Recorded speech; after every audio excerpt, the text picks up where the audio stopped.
1976, the United States celebrates 200 years of independence and freedom.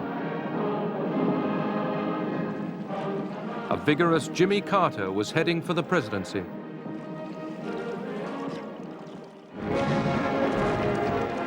The Soviet Union, too, displayed pride in its achievements under the aging Leonid Brezhnev. Both leaders promised to reduce East-West tensions.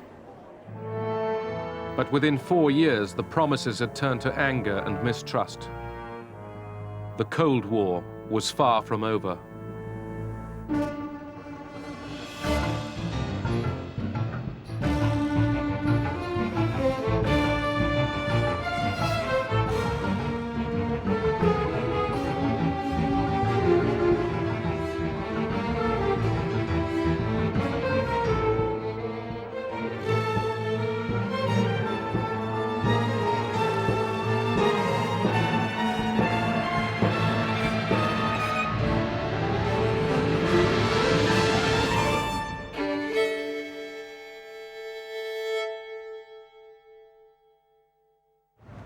Washington, D.C., January the 20th, 1977. I believe the future is going to be very bright for all of us. You're partners of mine.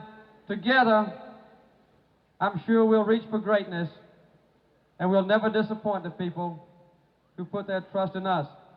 Thank you. Have a good time. We'll be seeing you tomorrow, a lot of you. President Carter aimed to restore self-confidence at home and American leadership abroad. Jimmy Carter was a completely fresh face. He was, in essence, an outsider. Nationally, most people had never heard of him. Jimmy who? Jimmy Carter. Jimmy who? I don't know who he is. Jimmy Carter's a basketball player, isn't he? He would say things like, "I will never lie to you. I believe in God. I have always been faithful to my wife." Now, in Washington, you can imagine the reaction was jaded and disbelieving and contemptuous. But people liked this very much.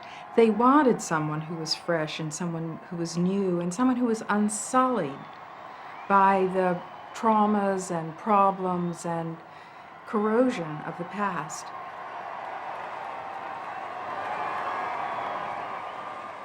In his relations with the Soviet Union, the new president wanted to promote respect for human rights and to press for major nuclear arms cuts. And we will move this year a step toward our ultimate goal, the elimination of all nuclear weapons from this earth. President Ford and the Soviets had made an interim agreement on nuclear arms cuts at Vladivostok in November 1974. The agreement established common ceilings for strategic arsenals. President Ford's successor, Jimmy Carter, wanted to go much further. Brezhnev would be urged to put the arms race into reverse. Uncertain of Carter, Brezhnev reaffirmed his faith in détente. Я от имени партии и всего народа заявляю, наша страна никогда не станет на путь агрессии, никогда не поднимет меч против других народов.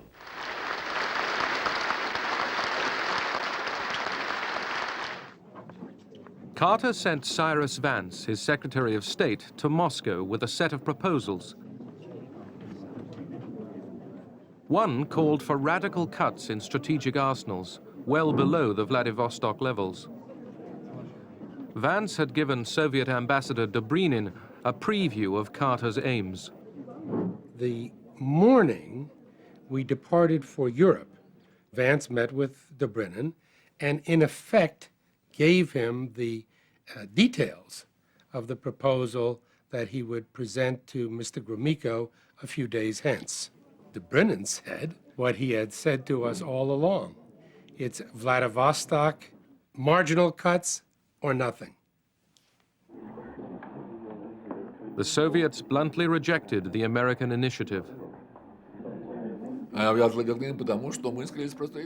position was very simple. We thought everything had been agreed in Vladivostok. Он же нам предлагал перейти на резкие сокращения. What he was suggesting was to make bigger, more drastic cuts, which we knew would take a very long time. Знали, что это потребует уйму времени. And in retrospect, I can see that President Brezhnev was quite proud of the limited agreement that he had concluded in Vladivostok.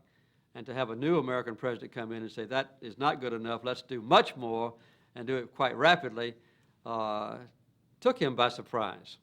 In just assessing what... At home, Carter and Vance promoted the Moscow talks as a positive move. Do this. John, we're glad to have you back. Thanks, Mr. President. I think on the whole, the trip was not only useful, but very necessary. It's interesting that Mr. Gromyko agrees with that conclusion. And I do not believe, contrary to what appeared in one of the papers today, that there were any miscalculations. We were very well prepared for what came up, and I think on the whole, as I've said, it was a very useful and necessary trip.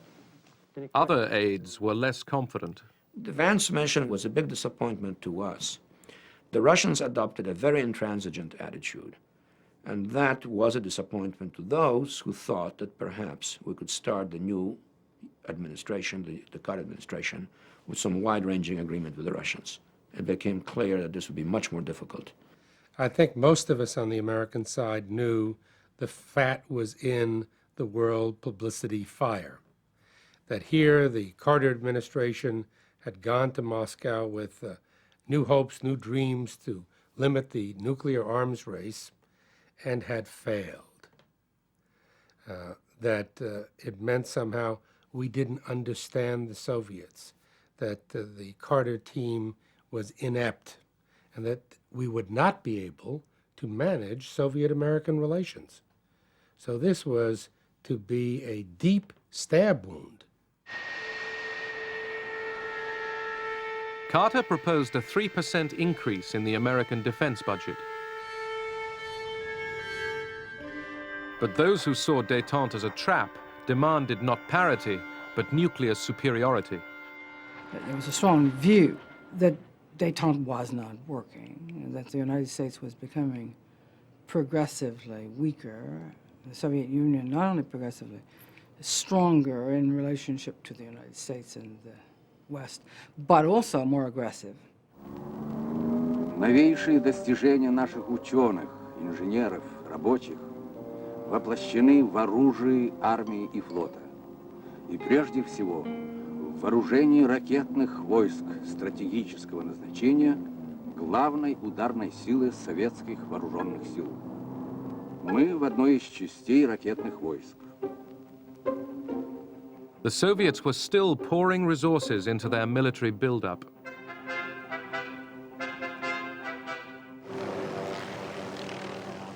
Huge deposits of oil and natural gas in Siberia had insulated the Soviet Union from the oil price rises which had caused recession in the West. Oil earned the Soviet Union much-needed hard currency. The Soviet people were constantly told that their country was thriving and able to match the West in everything. Никогда еще страна наша не располагала таким огромным экономическим и научно-техническим потенциалом. Никогда еще не была столь прочна, столь надежным ее обороноспособность. In reality, defense expenditure was draining the civilian economy. By 1977, the geriatric Leonid Brezhnev was no longer in full control. Врачи стали ограничивать время его работы. The doctors began to limit the time he was allowed to work. His eyesight was going. We had to change the font of his typewriter to the largest one possible. At that time, the whole central running of the state was in disarray. Каждый член Политбюро Each member of the Politburo began to work in his own interests and in the interests of the section of the economy he represented. который он представляет. Beyond the Kremlin, ordinary Russians were increasingly apathetic. Living standards were poor. Communist idealism had evaporated. Everyday life was drab.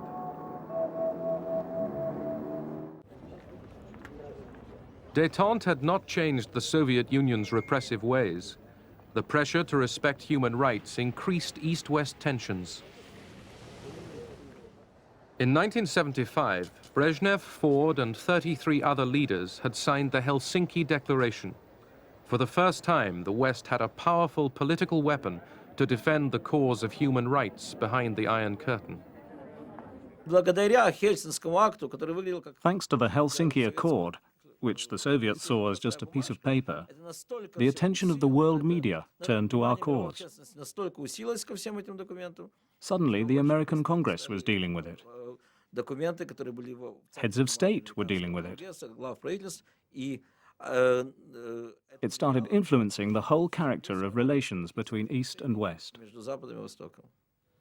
I was very convinced before I became president that basic human rights, equality of opportunity, the end of abuse by governments of their people was a basic principle on which the United States should be an acknowledged champion. We said to the president, we are not going to let you put pressure on us. This is an internal matter. We are not going to discuss the subject with you. I was deeply committed to human rights. I felt this was important, but I will not hide the fact that I also thought that there was some instrumental utility in our pursuit of human rights vis-à-vis the Soviet Union. And raising the issue of human rights pointed to one of the fundamental weaknesses of the Soviet system, namely that it was a system based on oppression. In Czechoslovakia, dissidents secretly drew up Charter 77, a human rights document that was smuggled to the West. The signatories were persecuted. Many were imprisoned, including playwright Václav Havel. Under house arrest, Havel made a clandestine recording. That special house, what you see now, it isn't the dream of Corbusier, but I think more dream of George Orwell, because it is House of Police, which it built 3 months ago, and the whole day, every day, they live inside and they follow all my steps and everything what I do in my country house. Sometimes they are here also during the night, but mainly only during the day. They are my new neighbors. Even as he walked his dog, police kept close. Yet he had a sense of freedom and achievement. I know from my experience collecting signatures for the Charter how tortuous it was for people till they decided to sign. When they did sign, they found themselves in a state of euphoria. It was a community of free people in the middle of an unfree society. They had a feeling of harmony with themselves. Human rights activists in the communist bloc set up Helsinki watch committees to monitor and publicize human rights abuse.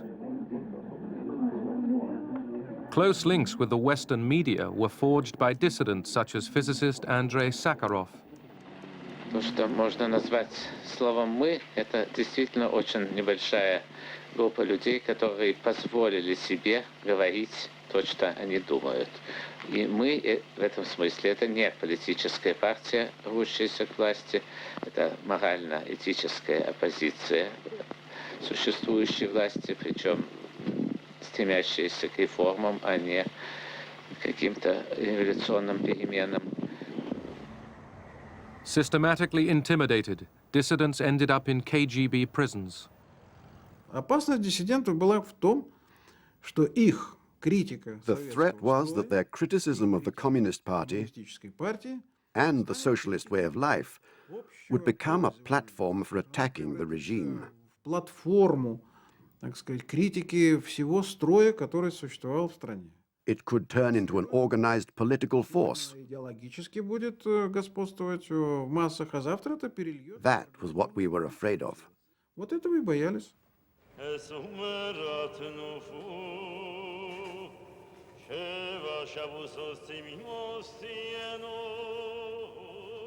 Jews were a distinctive group among the dissidents.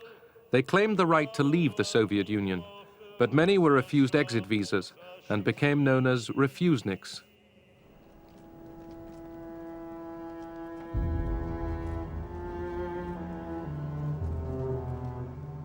Those who campaigned for their rights were often punished with long prison sentences in forced labor camps, along with other political activists.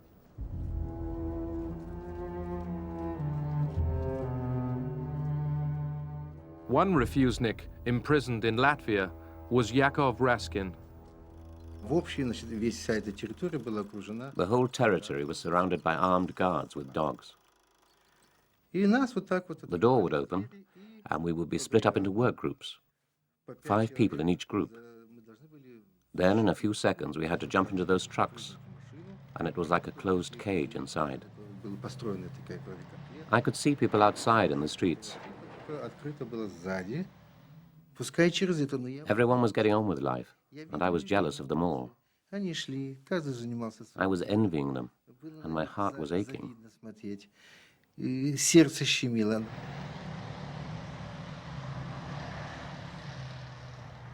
Another way of silencing Soviet dissidents was to label them insane and put them in mental hospitals. Mind control drugs were used to make them recant.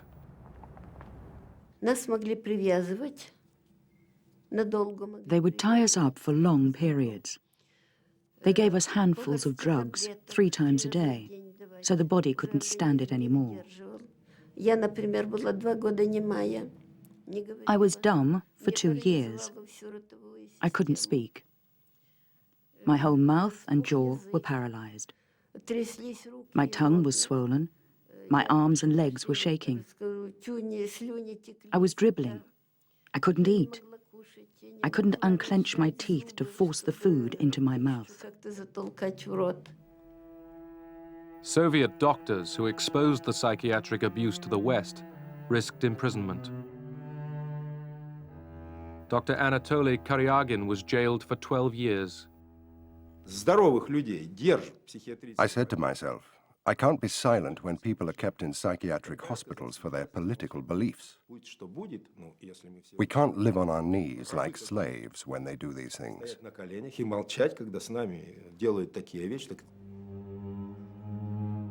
In prison, Karyagin refused to admit any wrongdoing.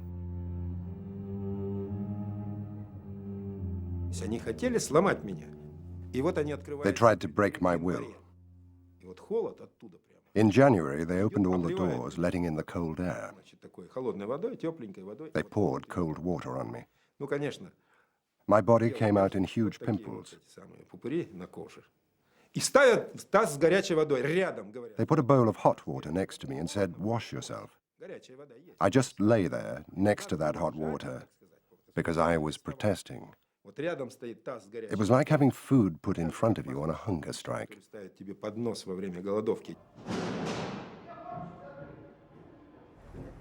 In 1978, the prominent refusenik Anatoly Sharansky was sentenced to 13 years for espionage and treason. Outside the court, supporters, who included Andrei Sakharov, defiantly publicized Sharansky's case to the Western media.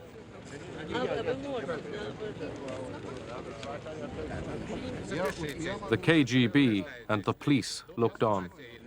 Чтение приговора может быть осуществлен только председатель суда должен решать, можно ли пустить на приговор. Когда на Западе протестовали против тех и других действий, When there were protests, and when material was published in the Western press about violations of human rights, there was indignation.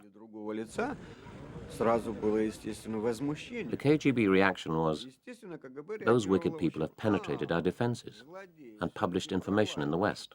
Все-таки Punish them. наказать. The Sharansky trial triggered forceful protests in the West.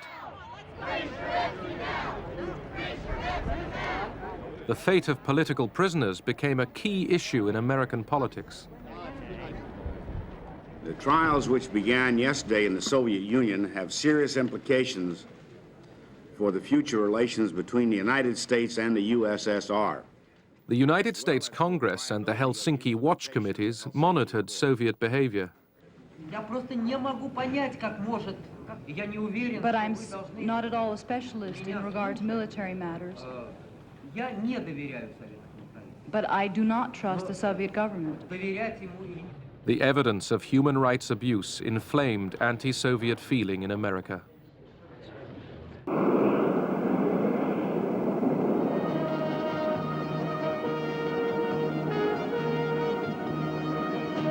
Moscow and Washington were clashing over human rights.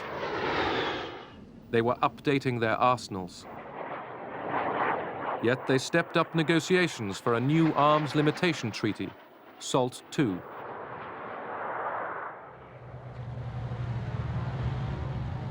Meanwhile, the Soviet Union was deploying its new medium-range nuclear missiles, the SS-20s. They were targeted on Western Europe. Но делалось это. The decision to deploy the SS-20s was made in total secrecy. Even our intelligence didn't know about it. The military-industrial complex was out of control, including the army. We in intelligence learnt about it from Western sources. The SS-20 missiles alarmed the NATO allies, particularly the West Germans. With a range of 3,000 miles, these missiles could hit their capitals. No one had any plan to attack Europe using SS-20s. At first, they were just a replacement of old, obsolete rockets. Then the conveyor belt started working, and it went on and on. It was difficult to stop the production line.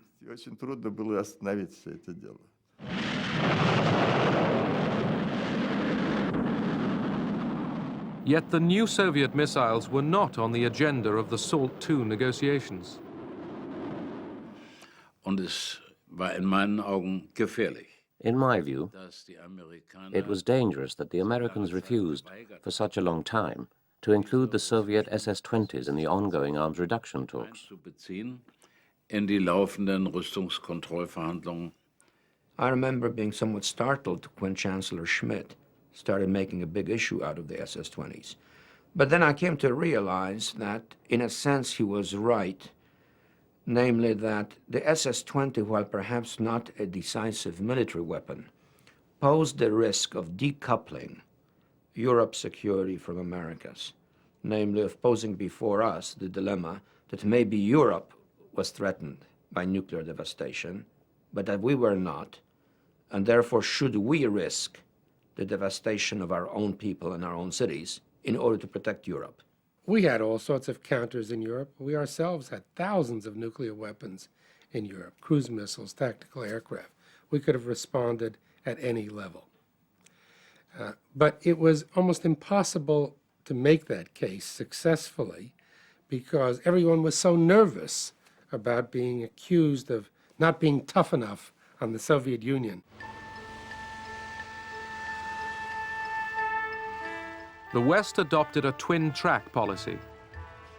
America would develop its new generation of rockets and allow Moscow 3 years to negotiate limits on medium-range missiles.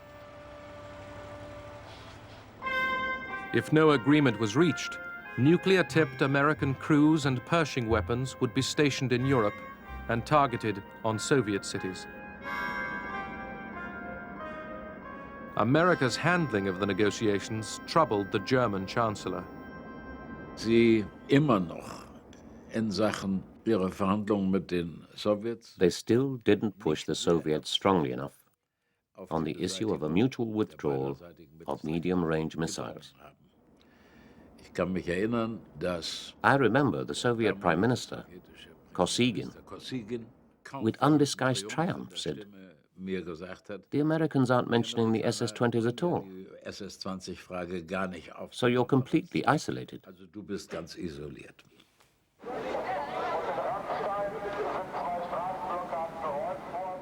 NATO's promise to deploy these weapons was divisive.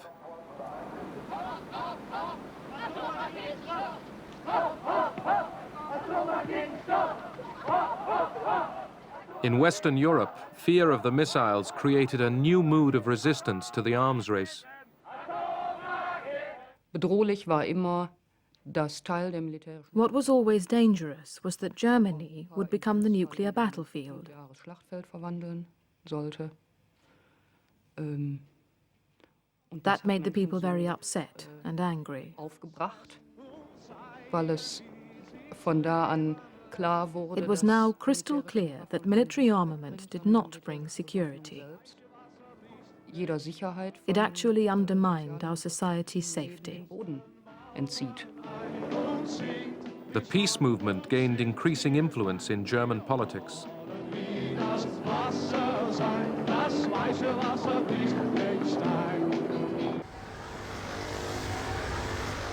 The superpowers had agreed new limits on strategic arms in June 1979, completing the SALT II treaty. Carter met Brezhnev for the first time when they both came to Vienna to sign the treaty.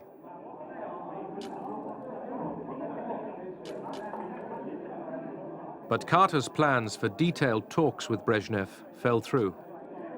Общий упадок умственных и физических сил. Поэтому, конечно, переговоры, которые были He was physically and intellectually deteriorating. они носили не тот характер.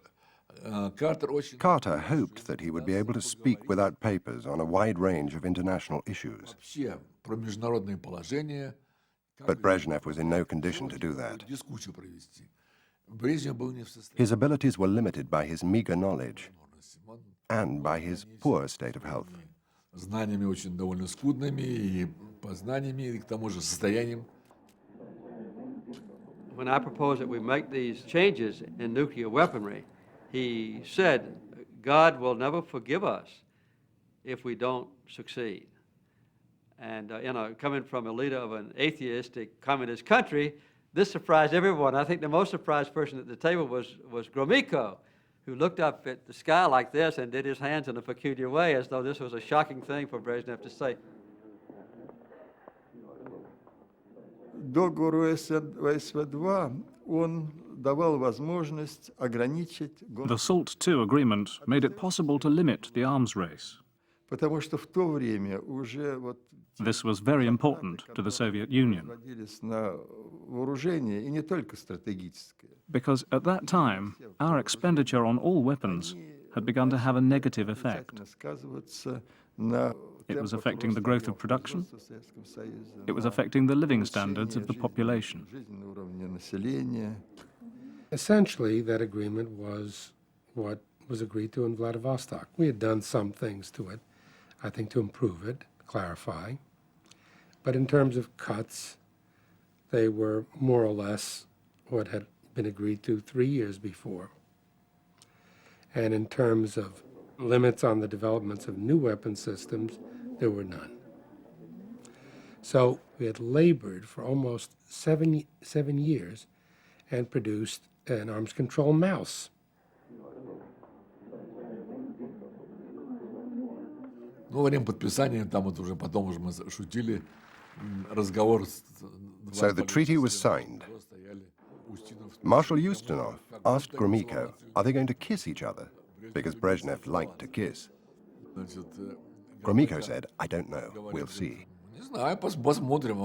Ustinov said, no, they aren't. Gromyko said, I'm not sure. Brezhnev began to kiss Carter, and Carter was forced to kiss Brezhnev, for which the American media gave him a telling off. The treaty was condemned by the American right. SALT II is not strategic arms limitation.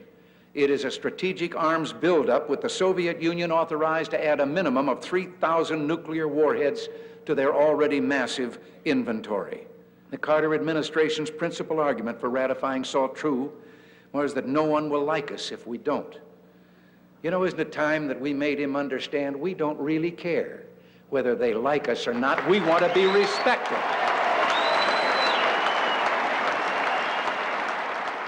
The Soviets never really gained military superiority over us. It was just part of the psychodrama in America to use that issue to galvanize Americans about this larger legitimate question of the strategic competition between our two countries and two philosophies. We did, you know, at inauguration. Oh, yes. Carter increasingly was charged with being soft on the Soviets. His critics pointed to Soviet expansionism in Angola and the Horn of Africa. They warned that America's oil supplies were threatened. They feared that America's vital interests were under attack. Then the Shah of Iran was overthrown. Oil-rich Iran had been an American client state. Now Islamic fundamentalists took over. They were led by the exiled Ayatollah Khomeini. Denouncing the United States as the great Satan, he returned to Tehran in triumph.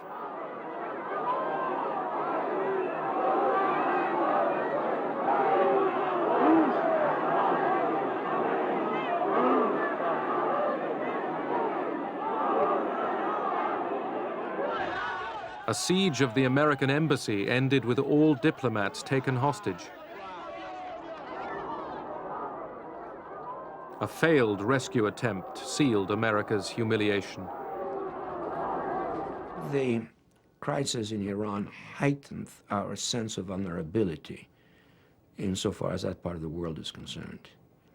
After all, Iran was one of the two pillars on which both stability and our political preeminence in the Persian Gulf rested. Let's go, dude! Right behind here! In the United States, oil shortages after the loss of Iran led to long lines at the pumps. Been here for 4 hours. It's too much. The economy was slowing down. The blame fell on President Carter and further damaged his prestige. Then, the Soviets struck in Afghanistan. This invasion is an extremely serious threat to peace because of the threat of further Soviet expansion into neighboring countries in Southwest Asia, and also because such an aggressive military policy is unsettling to other peoples throughout the world. This is a callous violation of international law. Carter saw the invasion as part of a wider Soviet plan.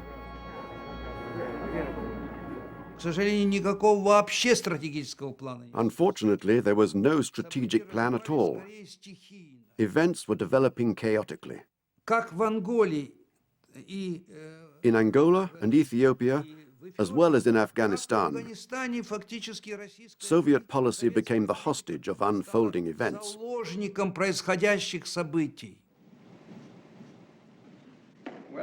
The invasion of Afghanistan ended détente. President Carter gave up hopes of congressional approval to the SALT II treaty. He organized punitive international sanctions against the Soviet Union. Carter called for a boycott of the 1980 Moscow Olympic Games. America stayed away. As a gesture, the boycott was futile. It proved unpopular at home, and the Games went ahead anyhow.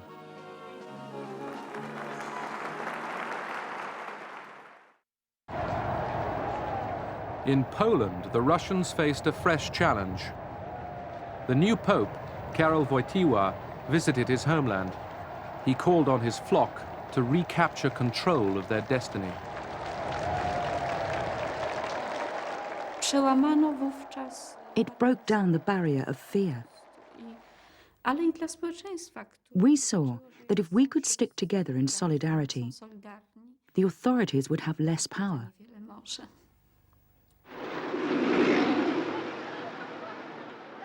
The Polish economy was in crisis. There were shortages everywhere.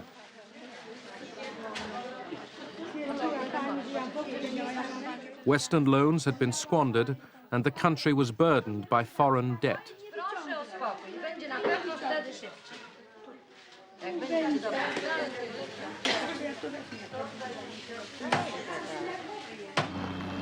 When the government yet again raised food prices in the summer of 1980, workers at the Gdansk shipyard staged an illegal strike.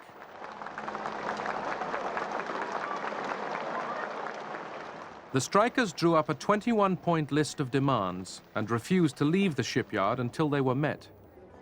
Natomiast ta walka z tym potworem komunistycznym This fight with the communist monster was really impossible. była niemożliwa inaczej jak We could only fight against it by using its own weapons, because it pretended to be the people's system. a w ogóle takim nie był. I dlatego punktowanie The only effective way was for us to organize around bread and butter issues bardziej skuteczne. I w związku z tym and use these concerns to gain our freedom. czy droga przez chleb do wolności, We set about using truth to conquer untruth. zwalczanie kłamstwa, to była jedyna możliwa droga. Zdarzają się i tacy ludzie. The government decided to negotiate with the strikers, but first it promised there would be no reprisals. Jak jest możliwe, żeby ktoś traktował działaczy tutaj zebranych? Panie premierze, kiedy ja mam dziesiątki straszenia mnie już, że jak tylko wyjdę, to będzie to i to. Ja nie tylko. Proszę pana, to i mnie wtedy trzeba przepędzić. Nie możemy ulegać emocji. Nie ma takiej intencji. What began as an economic protest became a demand for sweeping political concessions. The government negotiators gave way to the workers' key demands. Mamy wreszcie niezależne, samorządne związki zawodowe.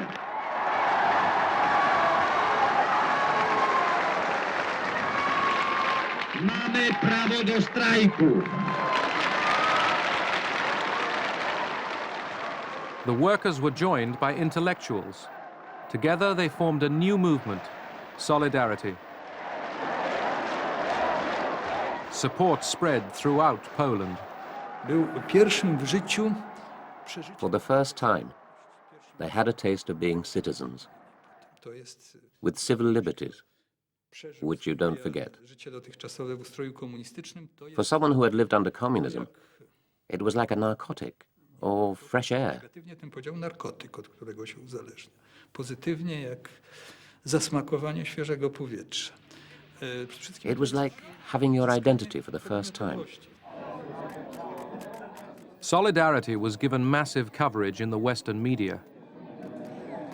The United States provided crucial covert assistance. We tried to meet their specific requests, what they asked us for, and those requirements were conveyed to us through a variety of channels. They wanted communications equipment of various kinds, offset printing presses, radio equipment, things of that sort.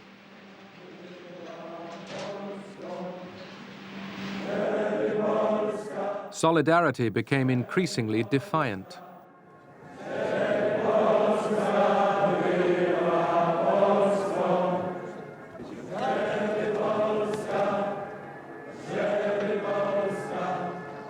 As the movement began to challenge the communist system, Moscow watched with growing alarm. По всем линиям шло давление на польское руководство. We exerted pressure on the Polish leadership all the time to take more decisive measures to restore order. By December 1980, Soviet pressure on the Polish leadership was intense. Warsaw Pact forces were massed around Poland's borders. The message was obvious: curb solidarity, or there is worse to come. American concern grew. The critical moment came in December of 1980, when the Soviets were poised to intervene in Poland. We did everything we could to mobilize international opinion, to galvanize maximum international pressure on the Soviets, to convince the Soviets that we will not be passive. Наше руководство и мы Our leadership, including we, the military, thought that under no circumstances should we move in the troops. наши войска. Мы даже между We said one Afghanistan is enough. одного Афганистана. Надо We will have to make the Polish comrades solve the problem with their own forces. проблему своими силами. The Kremlin, bent on ending Solidarity's mutiny, leaned forcefully on the Polish leader, General Jaruzelski. Soviet actions were influencing America's 1980 presidential elections. Carter faced difficult odds. The economy was slack. Americans were still hostage in Iran. The Russians were still in Afghanistan. There was what he himself called a growing spirit of malaise in the United States. And that malaise related, I believe, to popular sense of the decline of American strength and of Western strength, and also of American clarity and purpose in the world. Carter's opponent was the Republican, Ronald Reagan. Thanks very much. Now, if the boat doesn't go straight, it's because they tell me I got to steer it for a bit. We have got to stop letting all of these events catch us by surprise, as Carter has been caught by surprise. We have got to control events to the place that we don't run into a crisis that inevitably leads to war. Reagan won the election by a large margin. He had promised much tougher policies against Moscow. It was necessary to show that détente couldn't work in order to go beyond it and to re-engage in the Cold War, to re-establish a set of objectives that was aimed at victory in the Cold War rather than ending it by accommodation. America's hardline policy boosted morale in Poland. Solidarity now had 9 million members supporting their fight for economic reform and political rights. Strikes gripped the country.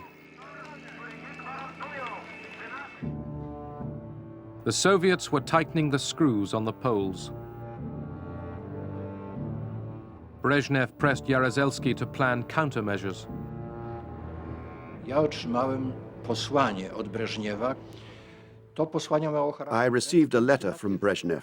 niedopuszczający This letter had the character of an ultimatum, warning Poland not to change its structure and policies. jeśli by takie zmiany If we made any changes, we should expect military intervention. interwencja ze wszystkimi jej skutkami.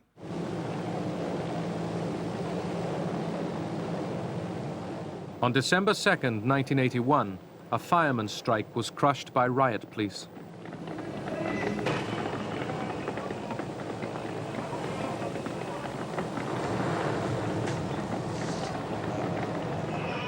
It was a warning to Solidarity that the authorities were ready to use force.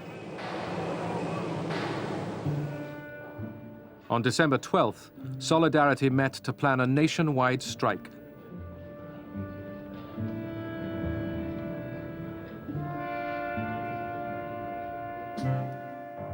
That night, the Polish government sent in the army. Solidarity's leaders were arrested. Solidarity was banned.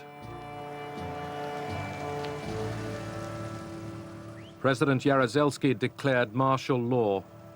Obywatelki i obywatele, wielki jest ciężar odpowiedzialności, jaka spada na mnie w tym dramatycznym momencie polskiej historii.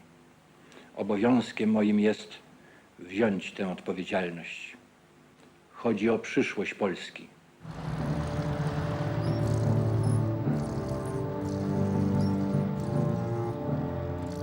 Martial law fractured East-West relations. Civil rights were suspended, mocking the Helsinki Declaration. Moscow had reimposed its will. W 1981 roku, co powiedziałem In 1981, I said to the gentleman who came to arrest me, "This is the moment of your defeat. Przegrywacie i to jest These are the last nails in the coffin of communism." trumny komunistycznej. The fires of rebellion burned on.